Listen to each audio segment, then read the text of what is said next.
सत्संग में जब इंसान चल के आता है तो अपने आप में बहुत बड़ी बात है।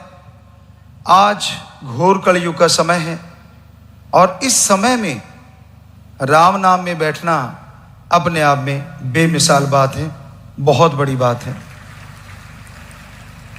भागों वाले, नसीबों वाले ही सत्संग में चल के आते हैं और सत्संग में संत, पीर, फकीर, गुरु क्या बताते हैं, क्या सिखाते हैं और सत्संग सच्चा कौन सा होता है। गुरु यानी संत, पीर, फकीर उस परमपिता परमात्मा की बात सुनाते हैं। गुरु कौन होता है, कैसे बनता है, गुरु कहा किसे जाता है। गु शब्द का मतलब है अंधकार और रू का मतलब है प्रकाश। यानी गुरु का मतलब अज्ञानता रूपी अंधकार में ज्ञान का दीपक जला दे। अब गुरु तो बहुत है, मां गुरु है, पहला पापा है, बहन भाई हैं जिनसे बंदा सीखता है, बहुत सारा ज्ञान लेता है। फिर टीचर, मास्टर, लेक्चरर इसी श्रेणी में आ जाते हैं। लेकिन गुरु शब्द जो पुरातन समय से बना था वो दुनियावी ज्ञान भी दे लेकिन रूहानी ज्ञान का खजाना हो। कैसे आपने जीना है, जीते जी खुशियां कैसे हासिल कर सकते हो, किस तरह से जीवन यापन करना चाहिए और कैसे मरणोपरांत आवागमन से मोक्ष मिलता है, मुक्ति मिलती है। तो ये बातें जो गुरु बता दे, पुरातन समय में हमारे उसे ही गुरु कहा जाता था। दोनों जहान का ज्ञान देने वाला ही सच्चा गुरु होता है। बदले में किसी से कुछ ना ले, ना धर्म छुड़वाए, ना जात मजहब, ना काम धंधा छुड़वाए। गुरु का काम हर तरह के क्षेत्र में रहने वाले के लिए बात बताना होता है। ये नहीं कि आप अपना काम धंधा छोड़ें, घर गृहस्थ त्याग दें। त्यागना बेइंतहा मुश्किल है, पर जो सच्चा त्याग कर देते हैं, सच्चा त्याग यानी अगर घर परिवार छोड़ा है तो छोड़ा है, त्यागी हैं तो हैं, और फिर अपनी जिंदगी सारे समाज के लिए, परमपिता परमात्मा सदगुरु के लिए लगाना, इसी का नाम त्यागी है, इसी का नाम ब्रह्मचार्य है। ये बड़ा मुश्किल काम है। कहना बड़ा आसान, करना बड़ा मुश्किल है।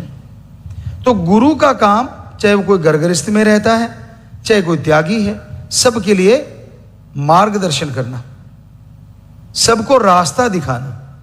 जैसे अंधकार होता है ना, आप किसी ऐसी जगह पे हैं यहाँ आपको कुछ पता ही नहीं रास्ते किधर हैं, अचानक कोई टॉर्च लेके आ जाए और वो रास्ता दिखा दे तो कितना अच्छा लगता है, कितना सुकून मिलता है, सारी टेंशन चली जाती है।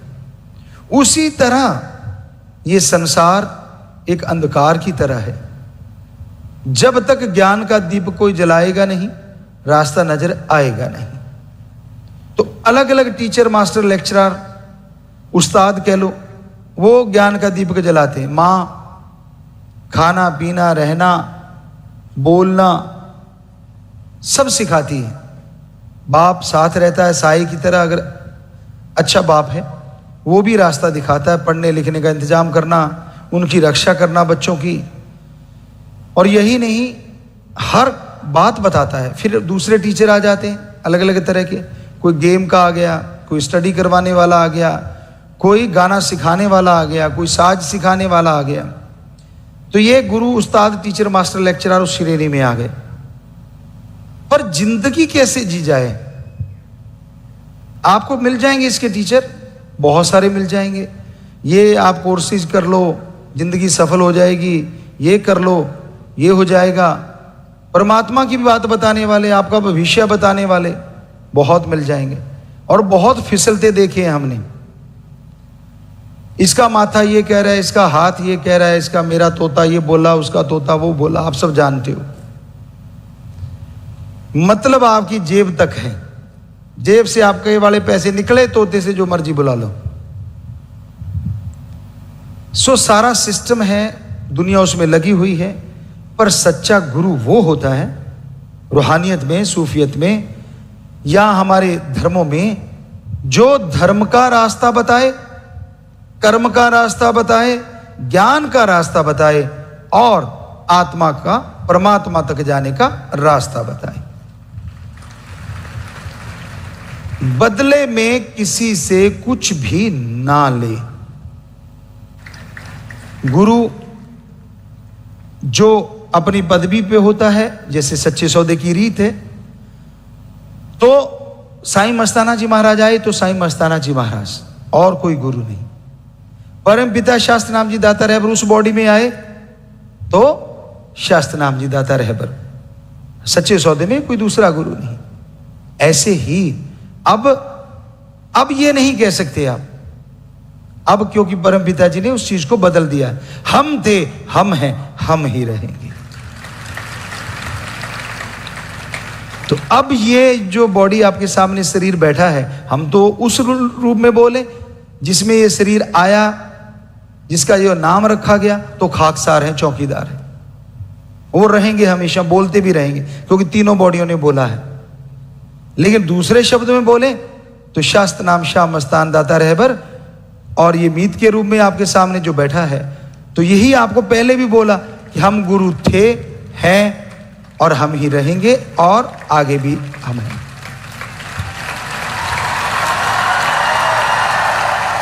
यानी कोई भ्रम का चक्कर ही नहीं है। क्या कभी गुरु वाली जगह पे किसी को लाना चाहिए? कल्पना नहीं करनी चाहिए, लाना तो दूर की बात। रूहानियत, सूफियत ये कहती है कभी नहीं, सोच में भी नहीं आना चाहिए। हम अपनी बात सुनाते हैं आपको, एक छोटी सी बात। गुरु ऐसे थोड़ी ना आते हैं, बनाए नहीं जाते, वहीं से बन के आते हैं। सतगुरु ने पहले बना लेता है, पहले। और यहां पहले का उदाहरण देते हैं, साईं जी मस्ताना जी ने भी कर दिया था, लेकिन परम पिताजी ने, शास्त्र नाम जी दाता ने बताया कि पहले कैसे होते हैं गुरु। हमारे नाम पे उन्होंने सारा कुछ लिख दिया, फिर इनको भेजा चंद सेवादारों को कि जाओ उसको कहो। और हम सरसा से, ये सज्जन साथ थे, एक और थे नंबरदार, एक, हाँ यही थे शायद 2-3, और हम लोग जा रहे थे संगरिया के पास। एक जगह आती है, वहाँ क्रॉस से कैंची सी बनी हुई है। हम लोग वहाँ से होते हुए बूदरवाड़ी साइड में जा रहे थे। वहाँ इन्होंने एक बात छेड़ दी, कहते यार परम पिताजी कहते हैं बड़ा घर चाहिए, खानदानी घर चाहिए, इतना पढ़ा लिखा, कम से कम 10 तक तो होना चाहिए, ये वो ऐसी बातें। चलो 10 नहीं तो पढ़ा लिखा इतना हो, ऐसी बातें करने लगे। करते करते हम आराम से सुनते कि गाड़ी ड्राइव हम ही कर रहे थे। तो अचानक ये बोले यार ये है ना, हमारा नाम लेके बोले, कहते ये बड़ा घर भी है और खानदानी भी है। तो ये बताने लगे कि ये देखो इतना पढ़ा लिखा, इतना बड़ा घर, ये वो। हम चुप रहे। कहते यार परम पिताजी कहते है ना। मैंने मारे बरे खच, मुंह से फिर फूल तो बरसेंगे नहीं, क्या क्या बरसा होगा वो इनको पता है। हमने कहा अभी गाड़ी से नीचे उतरो। अब वहां बियाबान कोई नहीं है, दोपहर का टाइम था, शाम से का। उनका कहा आगे से नाम लगा दिया ना, बोल भी दिया, ऐसी कल्पना भी कर ली, ये धरती दिखती है ना बसार जैसी दिखेगी, कहते ना हल्दी वर्गी दिखोगी। पंजाबी में एक कहावत है, ये पंजाबी बोलते थे, ऐसे धरती हल्दी वर्गी दिखोगी। सो ये चुप करके शांत कहते यार हम तो वैसे, वैसे कैसे का मतलब नहीं, गुरु से तुलना करी तो करी कैसे। ये फुस गए वहां से वापस पेपरबाजी के पास। कहते बात हुई? कहते जी बात हुई। ये पंजाबी में कहते जो पैरों से पानी नहीं डुलने देता, जो एग्जैक्ट वर्ड इन्होंने बोला। पेपरबाजी कहते कोई नहीं, फिर देखो आप, फिर देखो हम, फिर ये हमारा साथ हो लिए। हमें तो हंसी तो आ ही रही थी अंदर से। ने कहा बेटा आजा, जब बोलोगे ना तब बताएंगे। तो हम, एक गांव है लखासर, खरलियां लखासर होते हुए एक नहर, वही एमओडी नहर आती है, गुरुसर मोडिया के नाम पे है। नहर का पुल है, पुल के पास ये कहने लगे जी हमें तो रफा हजत आई है। हमने कहा अच्छा आ गई। साइड पे गाड़ी रोकी, गांव में तो पहुंच ही गए थे। हमने कहा अच्छा गांव से पहले बात करना चाहते हैं। तो उधर से बेपरवाह जी, इधर से हमें तो पता, अब सतगुरु जी ने तो बचपन में क्या गर्भ में भी बताया। तो हमने गाड़ी रोक दी, नरमा था, रूई नरमा था, तो उसी में ये बाथरूम वगैरह चले गए। चलने के बाद हाथ धो के बातें करने लगे। कहते यार वैसे कोई बात नहीं, हम यार तू लड़ना मत यार। कहते नहीं नहीं हम वो बात नहीं करते, चल तू प्रबंधक या ऐसा कुछ बन जा। हमने कहा हम तो अपने घर में ही प्रबंधक हैं, अपने सतगुरु से यारी लगाई है, हम तो आगे भी नहीं जाते, यहाँ से बस ये मिलनी चाहिए, बस हो गया काम। तो ये बेचारे फिर फुस। तो ये वहाँ बेचारे बैठ बूठ के खाना खुड़ा खा के वो चून ही करी इन्होंने और वापिस आ गए। तो आगे लंबे लेट गए जी हमें छोड़ो। वो नहीं मानते जी, वो तो आपने कागज करवा दिए उनके नाम, ये करवा दिया वो करो, वो नाम नहीं लेने देते। बेपरवाह जी कहते आपने क्या कहा था जी? कहते जी ऐसे ऐसे कहा था दोनों बार। तो बेपरवाह जी ने हंसते हुए कहा आपके कहने से तो गधा ना आए, आप हमारा नाम लो जाके। अब जब ये बात हुई तो हम आए और मलोट में सत्संग था। मलोट से शायद इनका दांव दो नहीं लगा, बूदरवाली में आ गए। बूदरवाली में शायद बेपरवाह जी ने कहा, तो बूदरवाली में पुराने जिन्होंने देखा डेरा, तेरावास थी, छोटा आंगन भी था। आज आंगन तो शायद वैसे ही है, लेकिन उसके ऐसे मकान बने हुए थे लंबे, और उसके बैक साइड में हमें कहते यार बात करनी है। हमने इनको आंखें दिखाई तो कहते भाई मार पमे छड़, बात जरूर करनी है, परम पिता जी ने कहा। हमने कहा अच्छा चलो फिर। हमने कहा आगे लाइन पे, वो तो दोनों की बात थी। तो हम जब साइड पे गए तो ये कहने लगे भाई मार पमे छड़, सच्ची बात ये है परम पिता जी ने सीधा सीधा कहा है गुरगद्दी पे आपको ही बिठाना है। हम वहां ऐसे कुछ सेकंड के लिए अपने सदगुरु से जुड़े, वैसे तो जुड़े ही रहते थे। तो हमने इनको बोला कि इनके याद होगा कि अगर बेपरवाह जी चाहते हैं हमारा बंद बंद काट लेना, हर बंद में से हर बूंद में से शाह सतनाम शाह मस्तान निकलेगा, दूसरा नहीं। पर आप ये बात थी तो पहले बोल देते। कहते तेरे को देख के हिम्मत पड़े तो ना, कहते उधर जाए तो उधर गड़बड़, इधर आए तो इधर गड़बड़, उधर जाके जवाब क्या दें और इधर आपको कहें क्या। वो कहते थे कहो जाके। तो फिर बताया, हमने कहा नहीं अब भी हम आपकी बात मान ली, लेकिन ऐसा नहीं 100% बेपरवाह जी के पास लेके चलो। तो बेपरवाह जी ने कहा ही था कि आप कह देना फिर हमारे पास ले आना। तो ऊपर लेके गए, बेपरवाह जी लेटे हुए थे, मतलब कह लो पैर में दर्द या कमर में, ऐसा कुछ बहाना उन्होंने बनाया हुआ था। तो उनको जब उठाते थे तो लांगरी दो पकड़ के बेपरवाह जी को ऐसे बिठा देते थे चारपाई से। तो जैसे आए तो लेटे लेटे बेपरवाह जी ने, हमने सजदा किया, सबने किया, इन्होंने हमने किया तो आशीर्वाद दिया। हम ऐसे ही उनके चरण कमलों की तरफ बैठ गए, जहां से उनका मुखड़ा नजर है उनको हम नजर आए। बेपरवाह जी यूं उठे जैसे कोई बब्बर शेर छलांग मारता है। मतलब लांगरी जो सहारा देके यूं बिठाते थे वो तो अभी सोच भी नहीं पाए, उससे पहले बेपरवाह जी खड़े भी हो गए, वचन यूं करे, यूं ऐसे ये करके ये चीज हमारी तरफ और उनकी तरफ बब्बर शेर बनाएंगे। ऐसा बब्बर शेर कोई हवा की तरफ नहीं देख पाएगा। कहती कर क्या रहे हो? उस समय हम अपने खेतों में टीले थे, तो पानी लगाने के लिए थोड़ा सा एरिया रह रहा था। तो हमने 2 ट्रैक्टर और यार दोस्त मित्रों के आए हुए थे, या किसी परिवार में से भी सारे थे, तो 3 ट्रैक्टर लगा के उसको समतल कर रहे थे। हमने कहा जी खेत समतल कर रहे हैं। तो बेपरवाह जी कहते बेधड़क हो के तू खेत को सही कर दे जल्द से जल्द। तो हमारे ये सज्जन बोल पड़े, पिताजी इसको ऐसे ना कर दें, वैसा ना कर दें। इनकी दर सही था अपनी जगह, क्योंकि कईयों के अंदर वो बच्चा बना हुआ था अब कि मैंने बनना, मैंने बनना, मैंने बनना। इनको तो पता था, देखा हुआ था बाहर। बेपरवाह जी के फिर उसी एक्शन में आ गए, किसकी ताक, और जो आवाज थी वो हम ना ही बोले तो अच्छा है, कहीं माइक ही ना फट जाए। तो बेपरवाह जी ने वो जोश लिए अंदाज में कि चुपचाप खेत में काम करने दो, आप चुप रहो, किसकी हिम्मत की इधर देख भी जाए। मैंने कहा जी सत वचन। बेपरवाह जी ने प्रसाद दिया और हम आ गए खेतों में, करहा लगाते रहे, किसी को कोई पता नहीं, ना घर में बताया, कुछ नहीं। पर ये थोड़ी सी करके वहां से आए थे साथ, तो हमारे कपड़े ले गए पुराने, ऐसे ही बहाना सा बना के कि फटे कपड़े। हमें तो हंसी आनी थी, क्योंकि इनकी चालाकी सी देख के कि हाँ ये मतलब ये करना चाह रहे हैं कि हम पता नहीं लगने देते। वो भी हमने ही कहा, यानी पहली बॉडी में कहा था कपड़ों का नाप।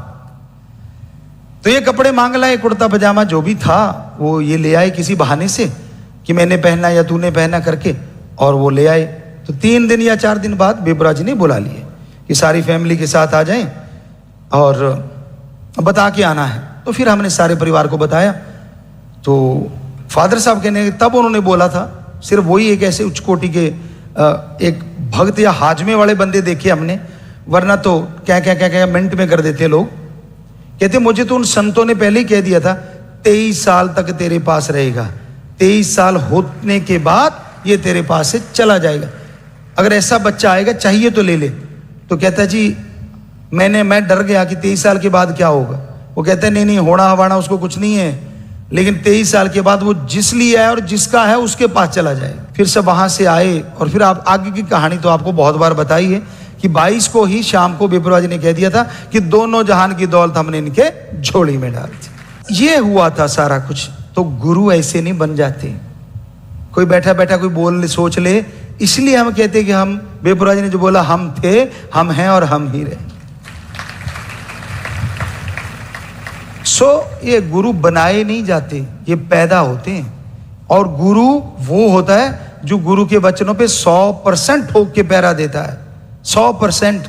परमपिता शास्त्र नाम श्याम मस्तान जी ने ये बॉडी को कैसे बनाया अपने लिए, हमारे लिए नहीं। वो तो गया, ये तो उनका है सब कुछ, क्योंकि उन्होंने कहा था कि ये बदल नहीं सकता, मैं हूं, तो उन्हीं का है। भाषा का अंदाज बदल जाता है।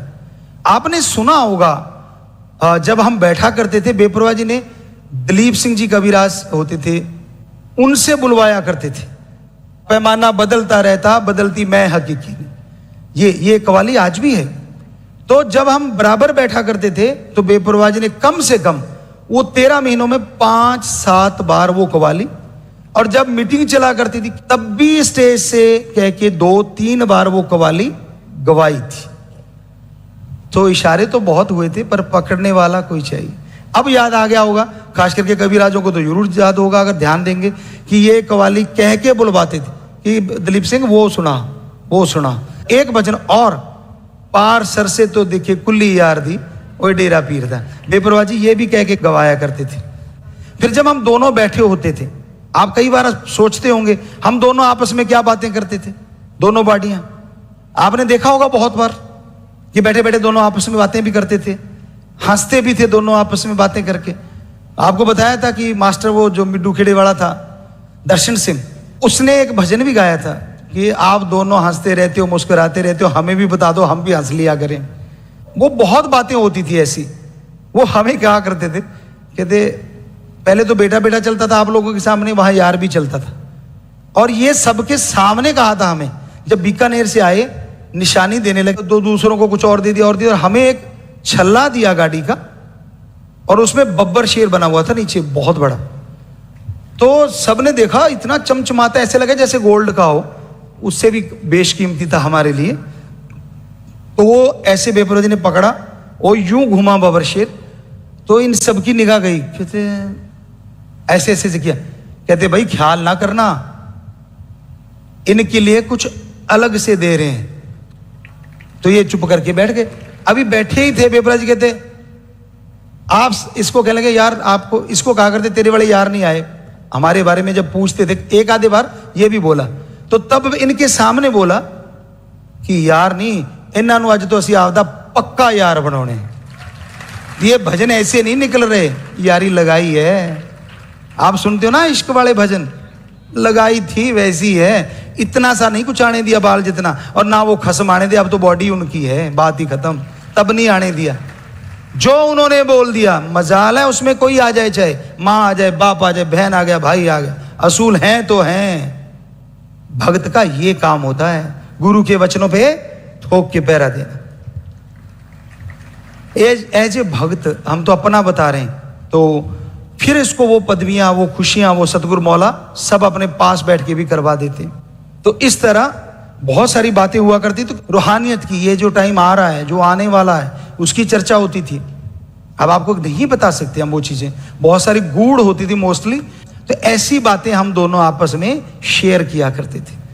निंदा की बातें चलती, कोई और कि भाई ये अच्छा नहीं है। कोई धर्म ही नहीं कहता कि निंदा करो, किसी धर्म में नहीं। बेपरवाह जी कहते तूने सारे ग्रंथ पढ़ लिए ना जो हमने कहा था। हमने कहा हाँ जी, ऐसी बातें भी चलती थी।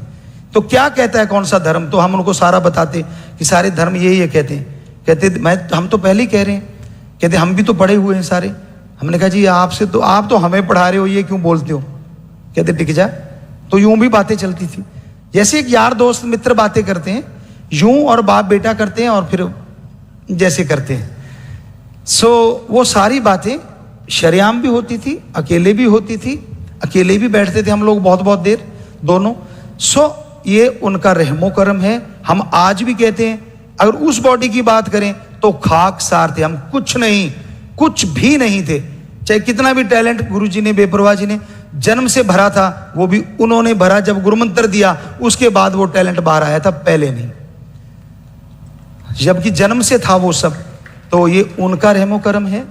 और अगर तीनों बॉडियों की तरफ से कहें तो हम आपके सेवादार थे, आज हैं, कल भी थे और कल भी रहेंगे। हम तो आपके जूतों में बैठने को तैयार हैं। मान बढ़ाई के भूखे ना थे, ना हैं, और ना किसी के कहने से खुश होते। जितनी मर्जी बातें करते रहो, जो मर्जी कहते रहो, लेकिन आपका बुरा नहीं मनाते ना, आपको बुरा कहते हैं। हो सकता है आपको वो मजा आता हो, आपको उसमें नशा है, हो सकता है आपको नजर आता हो ऐसा, तो हम नहीं टोक सकते। लेकिन हम कभी ये नहीं कहते, क्योंकि भगवान आपको हमारे अंदर नजर आ रहा है। हम कैसे रोक सकते कि नहीं आ रहा, जब हमें आप सब के अंदर, ऑनलाइन वालों के भी अंदर से नजर आ रहा है, कण कण में नजर आ रहा है, जर्रे जर्रे में। ये पढ़ी पढ़ाई बातें नहीं। आप कर्म क्या करते हो वो आप अलग बात है, उससे कोई लेना देना नहीं भगवान को। पर आप सब के अंदर जिधर निगाह घुमाते हैं, मेरा यार मौला, मेरा सतगुरु मौला, मेरा राम, ओम हरि ईश्वर हमें कण कण में नजर आता है, आप सब के अंदर बैठा नजर आता है। तो कहने का मतलब, अपने गुरु का वचन ठोक के पैरा दिया करो, सारे के सारे। हम ये चाहते हैं, इसमें बरकत होती है, इसमें भक्ति में बहुत बढ़ोतरी होती है। आप नहीं जानते, प्यार बढ़ता है दिली भावना से, प्यार बढ़ता है किसी का भला करने से, किसी का साथ देने से। यकीन मानो, प्यार बढ़ता है गुरु के वचन मानने से।